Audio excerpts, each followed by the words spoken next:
Louis Vuitton, Sephora, Dior, Moet, they're all controlled by the same man, the wolf in Cashmere.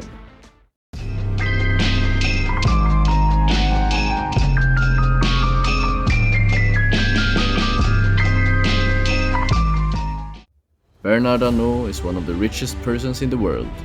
He is a French businessman who is famous for his contributions to the fashion industry and his immense wealth.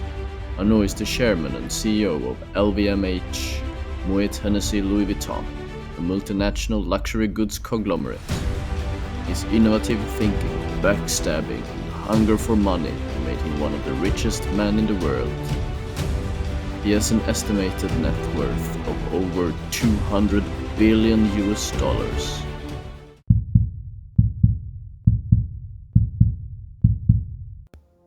Bernard Arnault was born on March 5, 1949 in Roubaix, France. His mother was a pianist and his father owned a civil engineering company, Ferré-Savinel. His mother had a fascination for Dior. This might seem like an insignificant detail, but would later in his life help him make an ungodly amount of money. He was raised in a Catholic style. Arnault took classical piano lessons as a child and attended elite Catholic schools. Thanks to this, he had a strong network of many members of the wealthy elite.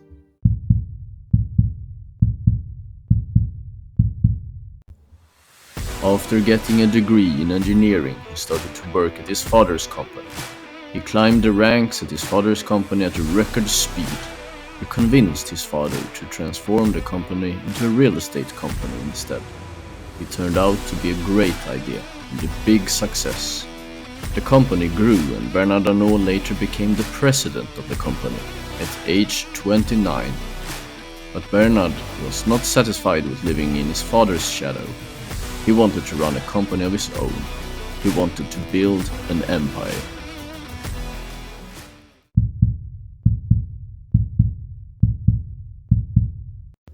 Bernard Arnault had always been fascinated by luxury goods. He also noticed the insane high profit margins in the industry. So, did he start a luxury goods company? No. He wanted to buy one instead. Which one? Remember that his mother was fascinated by Dior? Yes, that's the company he wanted to buy. But the owners said no. So what did he do? Give up? No. You don't become rich if you give up. He bought the whole company which owned Dior, Boussac Saint Frère. In 1984, the textile industry was having a major crisis, leading to financial difficulties for Boussac. It went so bad that they went into bankruptcy. This was an opportunity for Arnault, and he took it.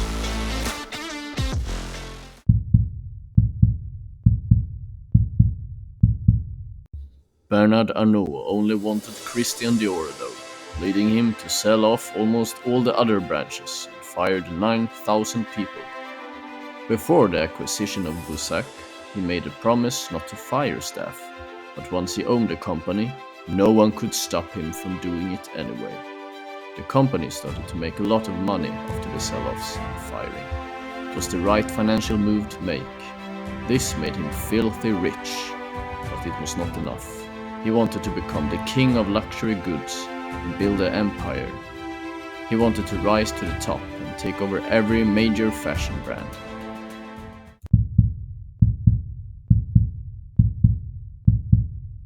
Bernard Arnault knew that he couldn't build an empire all alone. He needed to team up with like-minded businessmen in the same industry. He teamed up with Alain Chevalier, CEO of Moet Hennessy, and Henri Cashmere, president of Louis Vuitton. They combined their companies into LVMH, creating the world's largest luxury conglomerate. This was primarily to protect the company from hostile raiders, which was a threat. Hostile company raiders are investors who buy large amounts of stocks in companies with the intention of finally getting control over it. This was common at the time, and Bernard Arnault didn't want anyone else to control his company. Now the company was too large and expensive for hostile raiders. Now he only had two rivals to take care of, Alain Chevalier and Henri Racamier.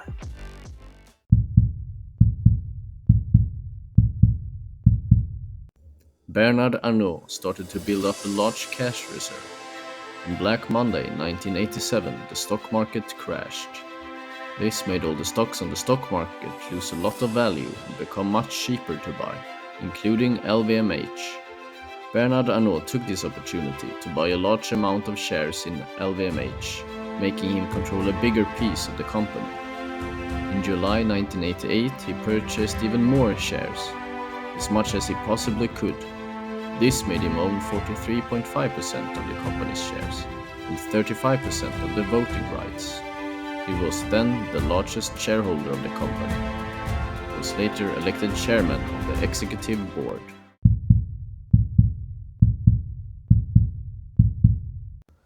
Bernard Arnault started to fire a lot of people in the company, and he sold off all the branches that weren't making enough money. He opened up stores in every major city in the world and spent a ton of money on marketing. He wanted everyone to know the brands of LVMH and be famous for having the best quality. It was a huge success. The luxury brands of LVMH started selling like crazy and keep doing it until this day. This has made Bernard Arnault an immense wealth and led him to become one of the richest men today. He owns a lot of high-value art, wines, expensive cars, real estate, and private islands.